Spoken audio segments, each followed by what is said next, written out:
Wow, there's a little fizz. beer. Yeah, a little fizz, that mic's probably like seen better days, and at some point will be behind us. But welcome in, no punts allowed. And first and foremost, you are giddy. Like, this is off season. I guess it's there's National Signing Day things happening, but we jumped on here pre-show. Normally we're a little lethargic, getting our feet under us, but you are ready to go. Yeah. You are excited. I don't think I've ever been this excited to record because there's just so much to talk about. There is. And it's just all comical. Like, it's not none of this is really that serious. And that's why we love this sport. Exactly. I legitimately was thinking about it today. I was like, if there's someone listening to this podcast that their like wife or girlfriend or whoever is like not really into sports, but they love the Real Housewives, I'm going to tell you to go ahead and play the Jimbo Fisher press conference from today, or let them read the quotes from Lane Kiffin, and just like let them pick a side, because this drama is as good as Bravo and reality television. Like, that is the gateway drug to getting them to watch sports with you, is have them listen to these coaches in press conferences. Like, college football is the gateway drug to getting women who don't really like watching sports but love reality TV to watch, because this is what it's like today. It's been crazy. And also the fact that like Jim Harbaugh is interviewing for an NFL job on National Signing Day in his college coach. Like, it's just, you can't write this script. Jimbo, I just like listening to him talk, and we will talk about that. Yes. But let's talk News. Caleb. Yes. Williams, USC. You and I talked yesterday because we were thinking, like, do we write on this? And I wrote about transfer quarterbacks today, but it was such a, I think, a foregone conclusion, honestly, Paige. Like, this is what we expected. How we got here was kind of interesting. Wisconsin fans will disagree that we expected this, okay? I think they were a little upset. But outside of Madison, everyone expected Caleb to join Lincoln Riley at USC. So I have a couple of thoughts on this, but here's my in giving this a day, what resonates. I think that I don't think Caleb Williams will win a national championship at USC. I think they've got a lot of work to do. But when you look at significance, you can make the argument that this move, it's maybe not as significant as Lincoln Riley, but what he symbolizes for them is like relevancy. And like the impact on like the next 2 years isn't so much having an awesome dude to play quarterback, because he's got to get better. He will get better, by the way. He's going to get a hell of a lot better. But I think for them, this is kind of like this, the claim back to like, all right, shit's getting real now. We got our coach, we have our quarterback, and if you have a coach and you have a quarterback, you can win some games. To me, though, it's more of like, if USC is going to be real and get back to where we expect them to be, it's not Caleb Williams that's going to do it. It's going to be the quarterback that's seeing this news next cycle, 2 cycles from now, that says, yes, this is something I want to be a part of, which I think is massive. Like, they're in a position to actually climb out of this hole, which is wild when you think about where they were just a year ago. Yeah. And you and I talked about this a little, but like, I think even seeing the reaction of some of like the former players who to Caleb coming, it's exciting, because I think some of those players couldn't say publicly how they really felt about the situation under Clay Helton. And that was hard. And I think that kept a lot of guys away. And now I think with that fan base and the celebrity fan base they have and the former players that are there, you do get the sense that this is the start of something pretty big to bring them back. Oh, yeah. You know that I am a prisoner of the moment, because I told you that I was like, I looked up odds for Heisman odds for Caleb Williams just to see, just to check, okay, just to see what I could get. So, I mean, I'm not going to confirm or deny that there's money down, but we'll figure it out later. But it's just, it could be fun. I'm bored. It's the off season. Absolutely. And my NFL team lost. I need something to look forward to. But yeah, I'm super excited for him, because I think also the other part of this is that if I'm a quarterback looking at going to play under Lincoln Riley, like, look at the guys that have gone and played for him and like the success it's brought to them. But not only that, this guy chose to follow him and had the option of going to every other school he possibly could have imagined besides, I don't know, Alabama. And like, that's a huge deal. Like, that to me shows that like that's somebody you want to play for in terms of recruiting. Like, that still to me seems like kind of a big deal as well. I think it. What I'm really curious with next year, there's going to be so much hype, and they should win most games on their schedule. Like I really liked USC heading into this season, which is a really bad thought. I think it was Bruce Feldman who wrote about like defensively just how bad they've gotten. They lose their best wide receiver. Like they lose some pieces, like the really good players. They still have talent on the roster. They got a lot of work to do. So I'm just fascinated by the overhaul. Like, but we tend to do this. We say Texas is back and these teams are back. I mean, it's exhausting. This is a team that plays in the right conference at the right time. Yep. That can legitimately get back. Mm-hmm. But every moment that they aren't back, we're going to bury them for it. That's what we do. And so there is so much pressure on Caleb Williams next year. Like and he's kind of created it. Like this felt almost LeBron-like we haven't had this for like a transfer quarterback like this. Like this felt like larger than life. And it's probably going to become the norm, by the way. That's the other part I wanted to ask you about. Like, are we entering a position where every offseason we are going to have multiple 5-star quarterbacks changing? Think about it this year. We had Caleb Williams, we had Spencer Rattler, we had Jackson Dart, we had other meaningful quarterbacks, but like, and Cale, I don't know if he's a 5-star now, but he's really good. So is it going to become, unless you're a Bryce Young and you fall into a situation where, is it going to be quarterback roulette? It feels like it is because the rest of the sport's going to be. So this may become the norm where the quarterback resets, says, okay, where can I get the most money or the best situation, and can transfer freely. I'm okay with that, Paige, but it's great for content too, by the way. It's going to be different, I think, and I think this is a turning point for that position. Yeah, I will say we sort of saw this start when Tate Martell, Justin Fields, and Joe Burrow. Yes. And those guys were making moves and getting exemptions. And everyone was like, this seems like free agency a little. Yes. If guys don't want to have to like sit out a year and these things and coming up with excuses. And now we have a situation where we're allowed to see what it's like. And I do think we're moving into a stage of free agency because, I mean, the reality is that money is a big part of the sport now in a very public way, in a way that it wasn't before in terms of publicity, but it was actually playing a part. Yes. But it's just, I mean, I don't mind it. I think they're going to have to figure out some form of regulation for it. I don't think Lane Kiffin was off when he was like, hey, there does need to be some rules and regulations. He's like, hey, by the way, I'm going to take full advantage of there not being rules and regulations right now. But maybe this should happen, which is fair, which is absolutely fair. And I think Nick Saban basically said the same thing. So, I mean, I think we are moving into a free agency. Quarterbacks are going to reign supreme in terms of getting paid. It's going to be fun. I like it. It's drama in the offseason. Yes, we will talk, by the way, Jimbo, Saban, Lane. Kiffin. Yeah, we will get there. But we will get into it. Let's talk something that's making me sad. It's Jim Harbaugh, the possibility of leaving. Now, by the time you're listening to this, maybe he's got a team, maybe he's with the Vikings, maybe he's at Michigan. Like, this is the awkwardness right now of, like, recording this page. There's a lot of balls in the air. At least Caleb Williams signed. But everything that I have heard, and I think his intentions really, you don't even need to source this. The fact that he's interviewing for the Vikings job on National Signing Day speaks volumes. Now, I know I was talking about this on Twitter. People are like, well, their class is pretty much signed. Like, that's not the point. Like, philosophically, when you're interviewing with the Vikings on National Signing Day, you're pretty much saying where you want to be, right? To me, at this point, Paige, it's not a matter of where he wants to be. It's will the NFL have him? Yeah.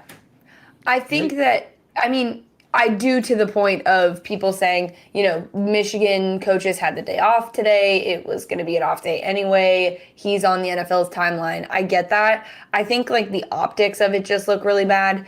And like, if you're a guy that is already signed, like this day has to be kind of strange for you because it's like, all right, I'm signed to play for this coach, but I don't actually know what's happening and can't.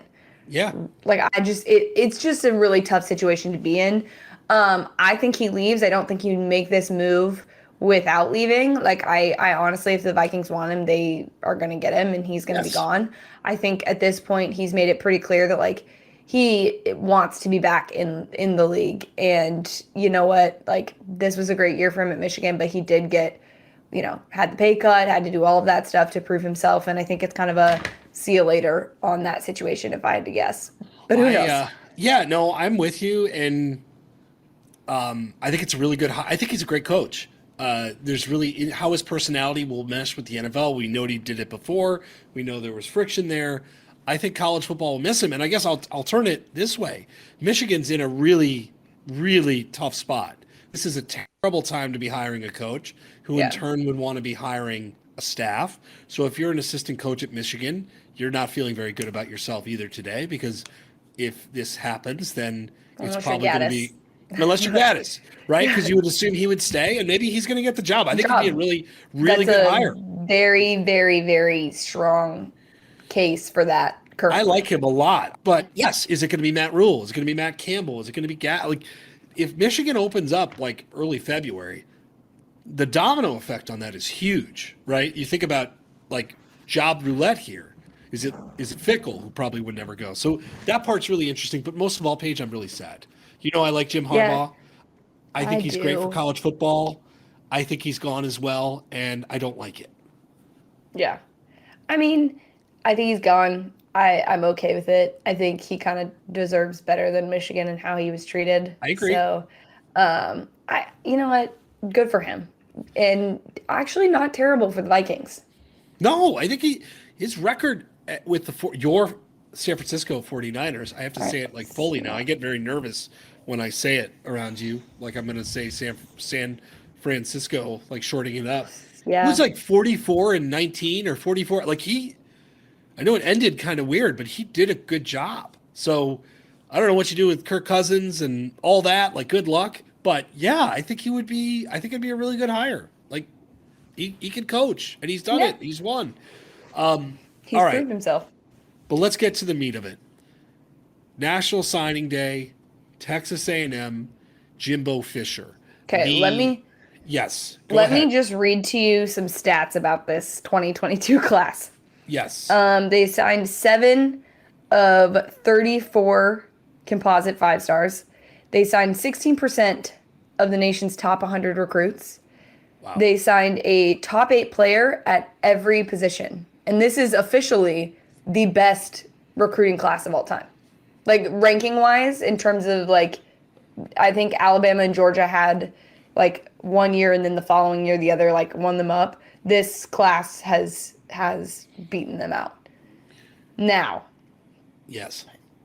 Sadly, that is just not all of the story. Jimbo went on this rant about how it's unfair to his staff to say that NIL is the reason that they landed this really good class. People just love Texas A&M, Paige. He's like, this is the best school in the country. Oh, yeah. You can get a great education. Have you heard of the 12th man? I'm like, you've got to be joking. Hugh Freeze has said something similar in the past. Remember when Hugh Freeze got like the whole class to decommit and commit to him in like a matter of 6 weeks? All of a sudden, Ole Miss is like, wait a second, Ole Miss is a top 3 class. Why is that? So this starts because Lane Kiffin comes out and basically says NIL is screwing everything up, et cetera, right? Nick Saban backs this up a little bit. And NIL is screwing things up. We do things the right way. Jimbo is not having it. And I can't blame him for not having it. But let's be honest what's going on here. Texas A&M has unlimited resources, and they're taking advantage of it. And in the confines of the landscape, good for them. I love how outraged he is about it, though. So he got upset because he said, he even mentioned about how Nick complained about the transfer portal, but yet they're the ones taking the most of them. Here's my thing. You and I had a conversation about a Texas A&M story 2 years ago, 2.5 years ago. And the core of this story was to sort of explore the amount of money that Texas A&M has backing that program. in terms of, okay, they have unlimited resources and we knew that NIL was coming down the pipe, but we weren't sure yet when it was going to happen. And it was like, when it does happen, this is a school you're going to have to pay attention to because the funds are unlimited. I think it's funny that Jimbo is mad that people are saying that there are funds involved in getting this recruiting class. That's not to say that you couldn't get a good recruiting class otherwise. Does it help? Yes. Everybody else has those resources too. And does it help them? Yes. The point being, it's deeper than a lot of other schools. That is just simply fact. And he's like, it's on Bro Bible and like Sliced Bread amazing. Said it. That's and amazing. I'm like, no, this has just been like a known fact for years. And Texas A&M alum and boosters are the first to brag about it. So if you're going to be mad at anyone for bringing it up and putting it out there, you might want to ask and talk to those people first before you come for Lane and Nick Saban. I also just thought the fact that he called them clowns and that it was clown behavior and clown acts, I just can't wait for all of them to play each other. Like, I cannot wait because this is just the most ridiculous drama of all time, and I love it. I love every minute of it. So you could tell when Jimbo's answering, first off, if you ever sat in person for a Jimbo interview, it's strange. There's no gap between words. No. And I've actually tried to transcribe him, right? So I'm listening to my tape recorder, and every sentence is one giant word. And so he talks very fast. And in this interview, my favorite part of this is him riling himself up. Saban does this really well too, by the way. When Nick gets going, there was that answer at his radio show, like in the fall, where he got himself all wound up. I love when these two are with the hands. Nick has his hands. Jimbo has his glasses. His glasses were, he was twisting and hooting and hollering. And hey, if you want to win like Nick Saban, you got to learn to rant like Nick Saban. Well, so props to Jimbo for getting on there. These two are very simple. They're both country boys, right? They have and they show it, and they both have connections with each other. I'm with you on the drama of this. Like, Nick Saban is not going to take this kindly. Jimbo clearly isn't either. And Lane, of course, is just kind of Lane is going to run with this in a way that Jimbo is going to hate, and it is going to be hilarious. They both will. Lane, if he hasn't already, is going to tweet out a picture of himself dressed as a clown. Yes. I have not seen eating sliced bread. Yes, eating sliced bread with like a laughing emoji, and we will love him for it.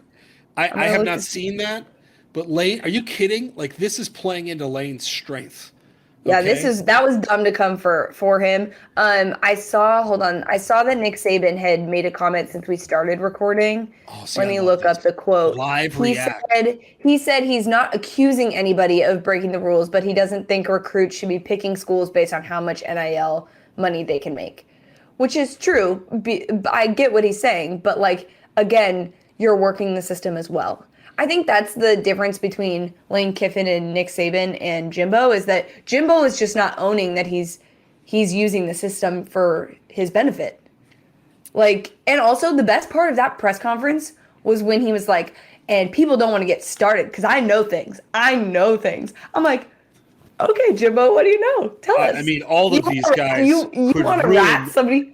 Yeah, they could ruin each other's lives, but I'm like, can you please? This is like, I legitimately, all I want is for Andy Cohen. Do you know who that is? The Bravo guy? Okay. Yes. I need him to host a Real Housewives style reunion every offseason with college football coaches. And we can do it by conference. I kind of like that idea.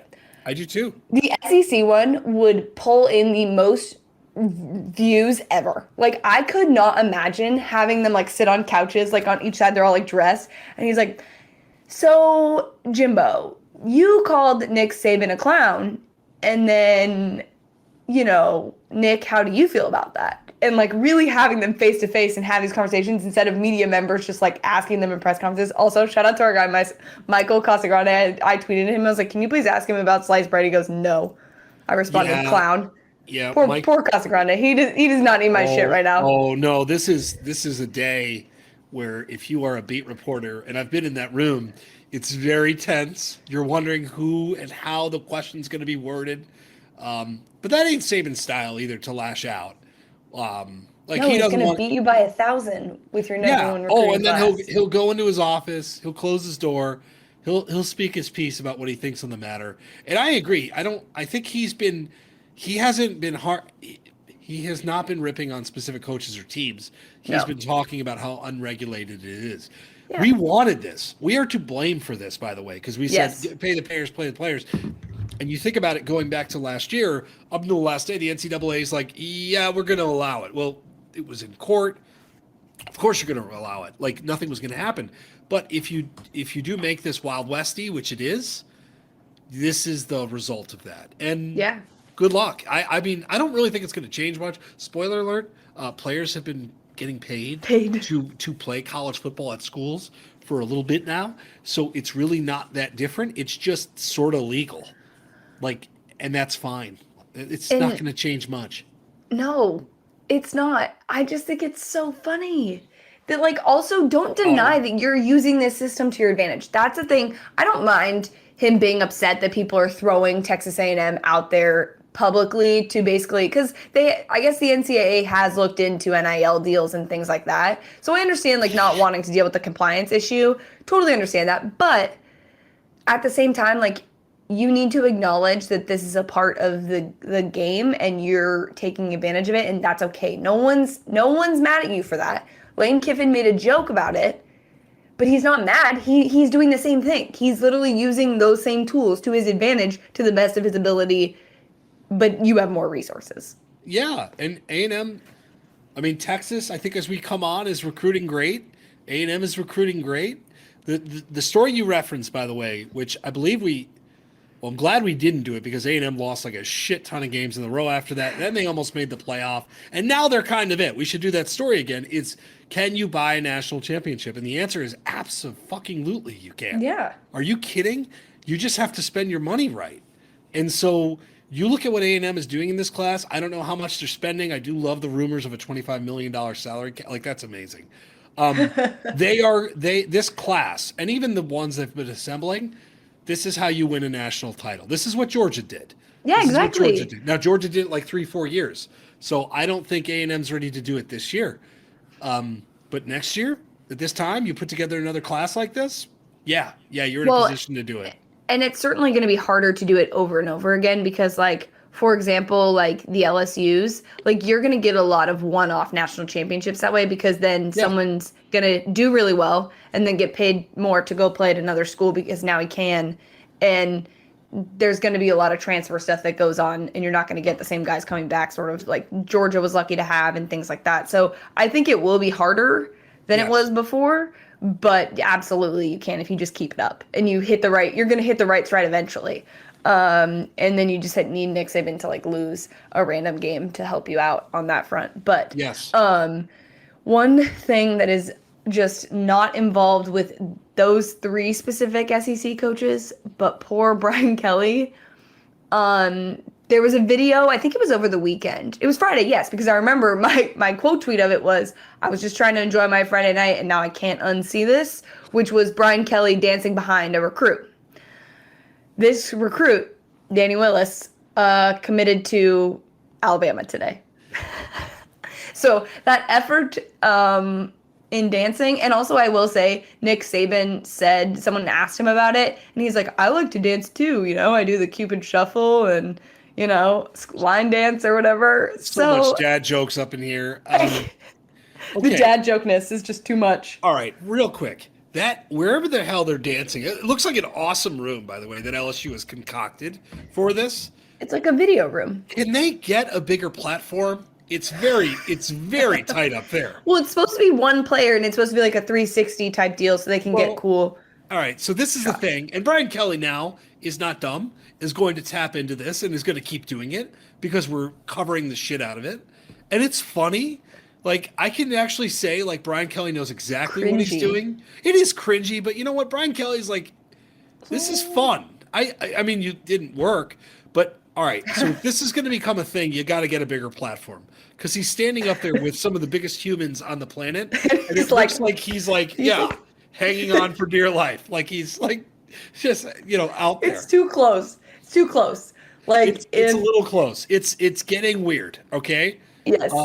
It's but- getting Jim Harbaugh having a sleepover at someone's house weird. Yes. So I have no issues with Brian Kelly doing this. I know we don't like Brian Kelly. There's some really good reasons not to like Brian Kelly. Okay. Like very serious, this podcast reasons to not like Brian Kelly. However, him willing to make fun of himself in these instances, because Jesus, he knows he looks like a jackass, is not one of them. And yes, he loses a recruit, and that's bad, but yet it's still a talking point today. I honestly, I probably shouldn't. Those in glass houses should not throw stones because I was willing to pour mayonnaise on my head for views and listens for this podcast. So I respect the fact that he's willing to make a jackass out of himself because can relate.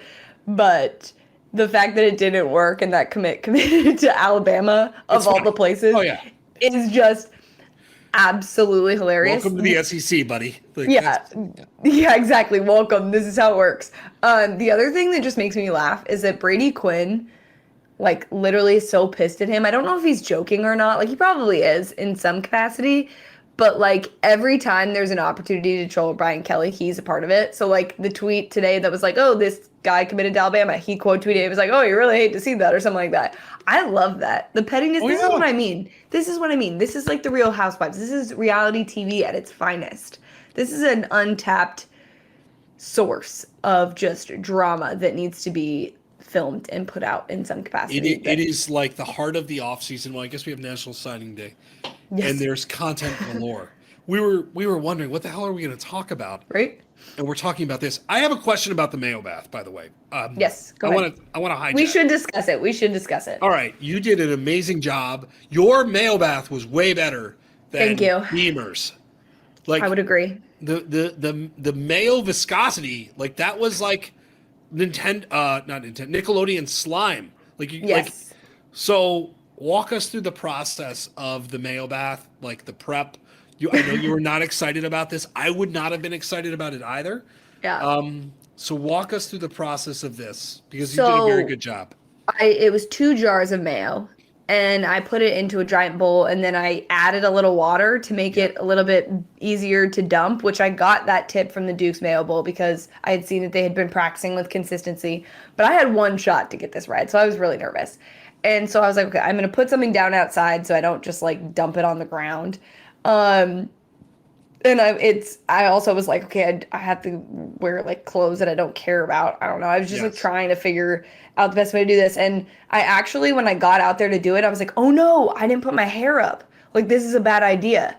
Turns out that was the best thing that could have happened to me because my hair literally made a wall in front of my face and protected me from the mayo dripping down my face. But then when I lifted up my hair, like in the pool, I mean, you're not a girl, so maybe you don't know this, but did you ever have like a girl that you were like swimming with that like would flip their hair like backwards and look like George Washington with the water? Movie style? Yes. Yes.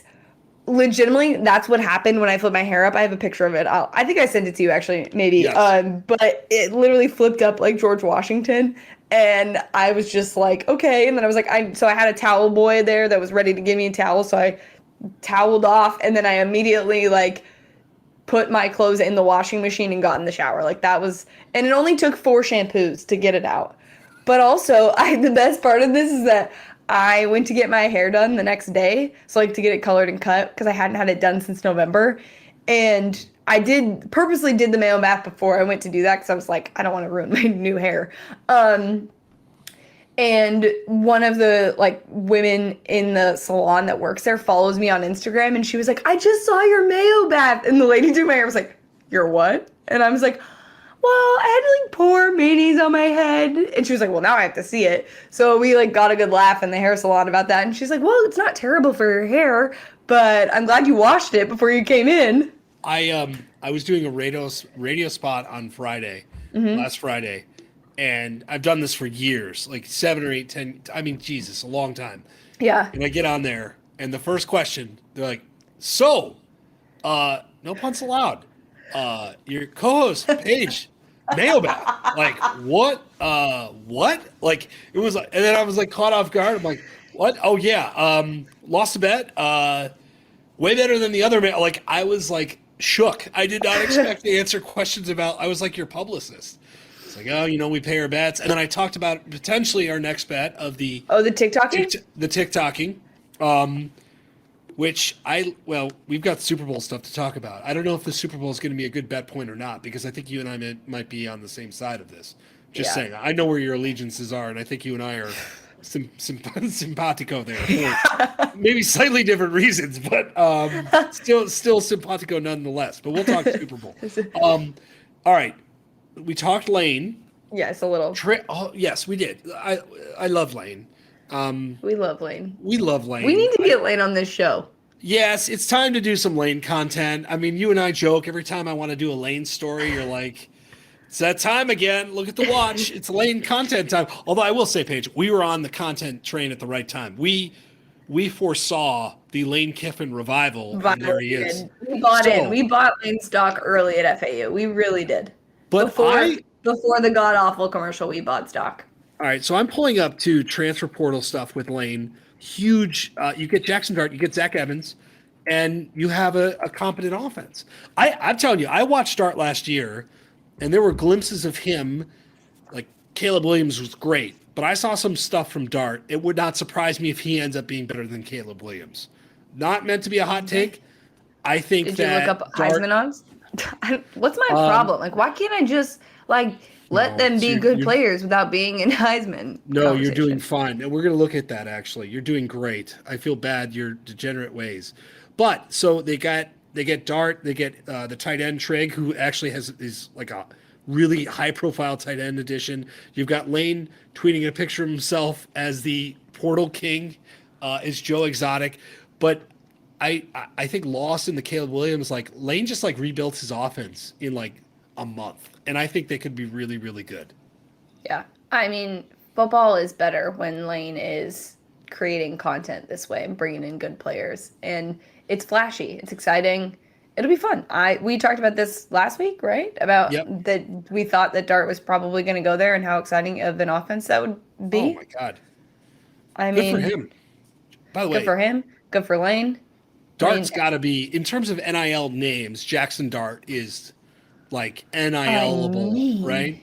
You cannot get a deal with a name like that and you are a quarterback, figure it out, dude.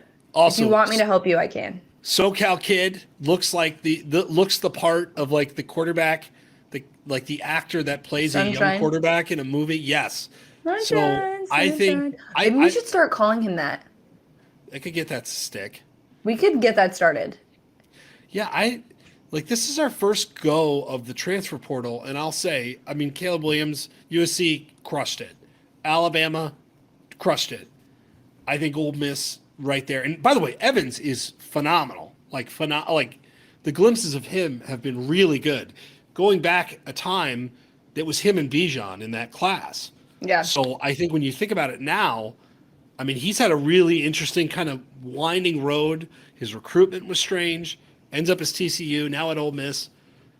Those are your two best running backs next year, in my opinion, Robinson and him. And I think at Ole Miss they're going to use him really, really the way, frankly, Texas is using Bijan. So, Lane, yes, we have an open invitation for the pod. We should probably talk and get you to wax poetic about whatever the hell you want to wax poetic on. Just saying. Does that sound desperate? Because it feels desperate. No, because we both have relationships with him. So I think it's normal to be like, hey, friend, come on our show. All right. So this is an open invitation to Lane Kiffin, which should be the title of the podcast. Let's make this a movement, an open invitation to Lane Kiffin. It's normally a hard thing for us. I need to say it so I know that it's going to stick. Lane, let's talk, get our people, your people, and make some content. So, okay, do you want to talk? Well, what do we have in the doc? I want to tell people how you have it listed in the doc, or do you want to do the honors of telling you how you have it listed? No, you can read it. So it says we do a rundown of what we're going to talk about in the pod, and it just said, "I love Joe first." Okay, I know exactly what you're talking about. I didn't need you to correct it, even though there's some grammatical things that maybe we have to Lots walk of through. grammatical things. But that's all right. Not only is it's supposed to be loved, but also first is capitalized at the end of the Yes, sentence. whatever. It's like a I'm just poem. very passionate about this. Yeah. Sadly, this weekend, my San Francisco 49ers lost in really painful fashion It was painful. I'm sorry. to the Rams. And earlier in that day, Joe Burrow and the Cincinnati Bengals made the Super Bowl. Now, if you have literally listened to anything I have ever done or seen any form of tweets, you know that I love Joe Burrow. Like, I have been on the Joe Burrow train. It's been very difficult for me to watch. Look, I'm not saying that people on Twitter can't love Joe Burrow too. I'm just saying that I loved Joe first. And I would just like everyone to know that I very much This is yours. stand behind him. That he is, that I just much like if this was like when everybody started loving Onaji, I was like, look, there are just certain players that like I'd take to heart, okay?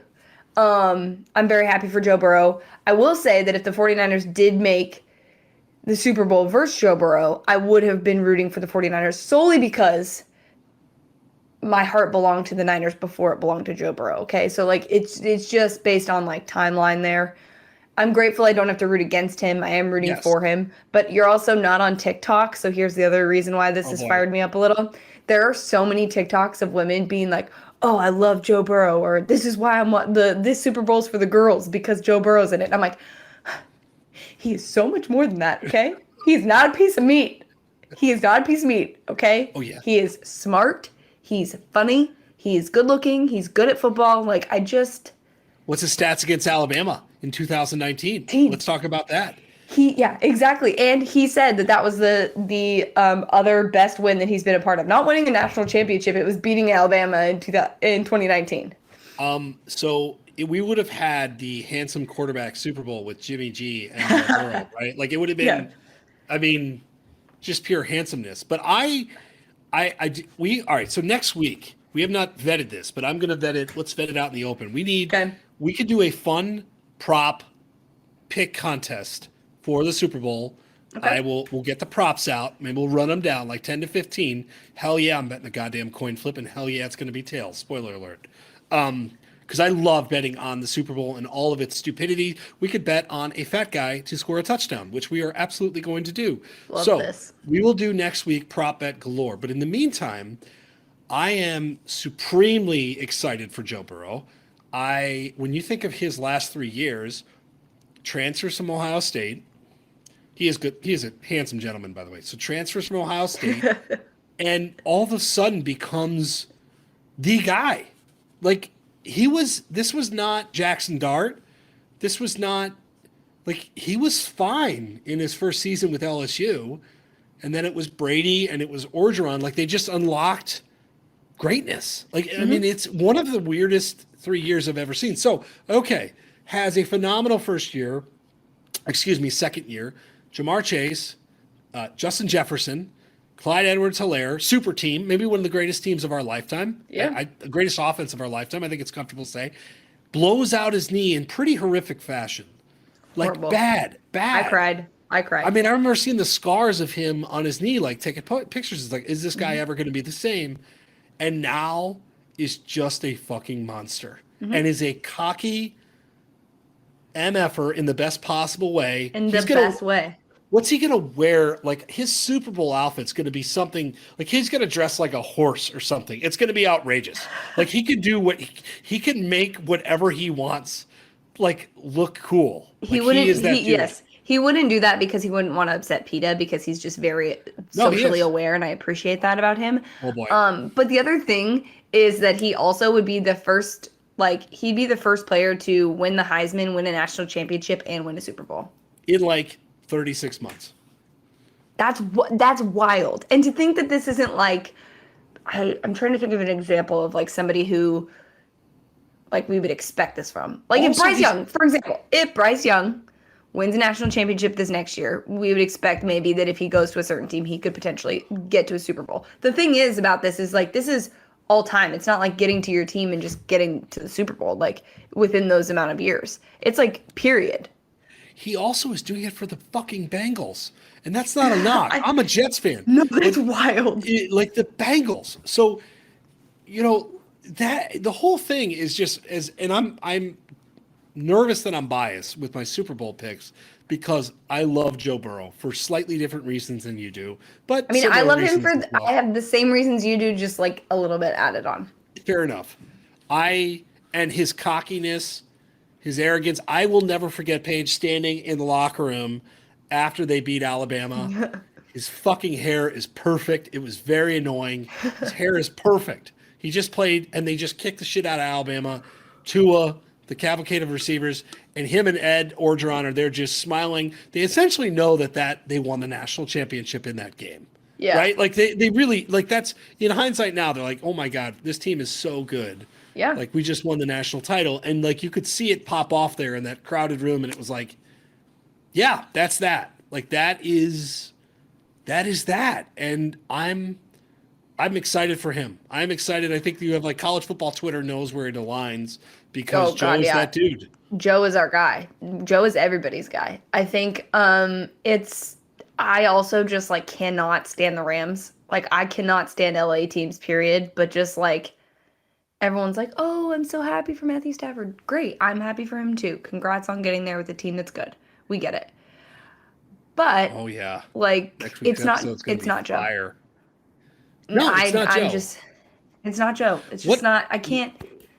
So what is the line right now? Is what, 4.5? 4.5. Total is 48.5. We're not going to make our picks. We got content galore, but 4.5.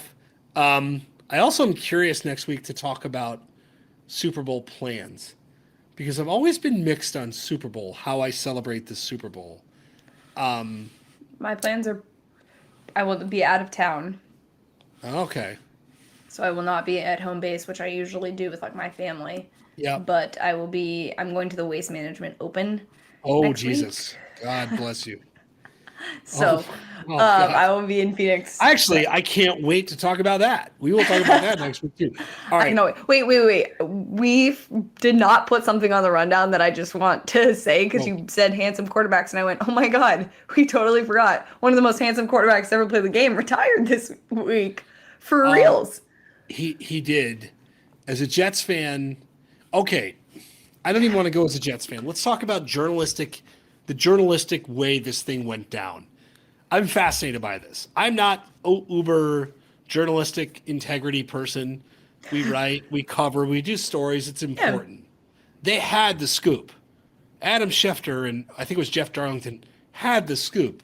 I mean, Schefter has not had a great 8 months when it comes to covering stories, but they got this. And you could tell Brady was probably pissed about that and took his couple days and then got like 2 retirement celebrations. So I thought that was fascinating because we're ready to drag Schefter again because we've been doing it, including me. But ultimately, like Tom Brady felt immortal, right? Like Tom Brady, as a Jets fan, as whatever, like, and he looks like he's still 30 years old. The fact that he's gone is a little bit strange. And I can't even say like 7 Super Bowls is absurd. Like 7 Super Bowls, when you think of longevity in the NFL, I don't think that will ever be touched again. I frankly, I don't. I think he's done some things, frankly, that are probably untouchable. Yeah. And I saw like a post during all the celebrations about like things that have like what happened the last time Tom Brady wasn't playing football, and it was like Tiger had only won 2 majors at that point. I was like, jeez. God. I was 7 years old. But my brother was born the year that Tom Brady started playing football. Or professional football, I should say. Wow. But I just don't think there was a need to drag Schefter on this. I just think that like you have that news, you break it. I don't know. He's the best in the business at doing that, so I don't really know. I think everyone's like, oh, Tom, he should have let Tom do it on his own. Well, then Tom should have been honest about the fact that he knew and just done it. Like, did he not want the attention to be taken away from him on the game day? Like, come on. Do you think there's any chance he comes back? Because Breeze and Manning were both completely washed at the end, right? Like, no knock. Greats. I love both of Yeah. those dudes. But you watched Drew Brees throw a football last year, and it hurt me. And you watched Peyton Yeah. Manning try to get through a Super Bowl, and it was like, it's done. This guy still has. I'm wondering, you spend time with your kids and your wife, just saying, over an off season, very long off season, if he's going to get here in like 5 months and be like, God damn it, what do I do No. with myself? You don't think so? No, because I think look at Kobe. Like when he was done, it was like yes, he was older and basketball is a different sport, I get it. But he also like became great at a lot of other things. And I think Tom Brady has the ability to do that. He's going to make so much goddamn money not Yes, playing football that I that's don't true. think and he's going to like do other things and be really great at other things that I think it's going to feed his need for greatness. Do I think he'll miss football? Of course. But I think this was a decision that he waited to make and waited so long to make because he didn't want to do the hey, I'm retiring, hey, I'm not retiring thing. I think he really wants to be done. And once he's done, he's going to really focus on the other things. I think like I don't know, like it's hard for me because I just remember so much of my like childhood just not liking Tom Brady because he was Tom Brady. You know what I mean? He was the enemy. But as you get older and you see how he is and how he's handled things and, conversations he's had and interviews he's done about, his family and the sacrifices and things like that, it really makes you respect the fact that he's like, okay, this is the time and I'm going to dedicate it to those people because they've given up so much for me to be here. But it was kind of a weird thing. When it first came out on Saturday, I was like kind of emotional about it. I was like, Yes. man, Tom.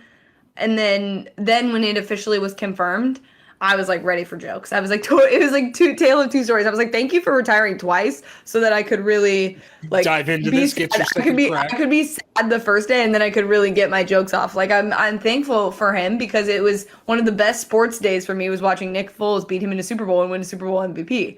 Like for an Arizona grad, that's like one of the peaks of being an Arizona alum is Nick Foles, okay? So he beat Tom Brady. Like that's huge. And also the fact that Patriots fans were so upset. Oh yes. They were crushed because he was retiring and Now they you're loved him shitting so on much. him. I love this. And then it was like he didn't mention us. He didn't mention us. And I was like, yes. this is a joke. This is a joke. And also it's like kind of fun to watch Boston fans be upset like that. Oh, I know. Yes, this is kind of awkward the way it went down with Bill Belichick, with Kraft. Like, this is not a clean departure here. No, he did it intentionally. He intentionally left them out of that. And then later was like, oh, thank you so much. But he did not mention them in the final retirement thing. He knows what he's doing. He does. He doesn't do anything willy-nilly. It's not like, oh, like I did this. Everything is calculated. Everything is calculated. Everything's thought out. It's not organic. You've seen his social media. It's not. But also I just was like a little underwhelmed by the like notes slider. Like it was like a recruit being like, respect my decision. You know what I mean? Oh, it was very hard to read. I was trying to read on my phone. I'm like, what's the meme? Like, well, you know what? Maybe you should get an iPhone because you can blow up the text. You can zoom in. I could do that too, but it's just like, can you? I'm sorry that happened to you, or happy for you though. Like the meme. Like, do you know what I'm talking about? The screenshot. That was the one that's like too long to read. I'm sorry that, or congratulations, or congratulations, or whatever happened. Yeah, that was me. Okay, last thing, and then we got to get out of here. Draft season is officially here. The Senior Bowl is going on, which is like a world-class event. Yes. And I both love and despise draft season for a few reasons. And Kenny Pickett not getting his hands measured because he's double jointed and he's working on exercises to improve the measurement of his hand size is hilarious to me. This is why, and also sad, right? This is where the draft process gets so weird. So I'm bringing this up. We are going to do some draft on this. We don't know how much.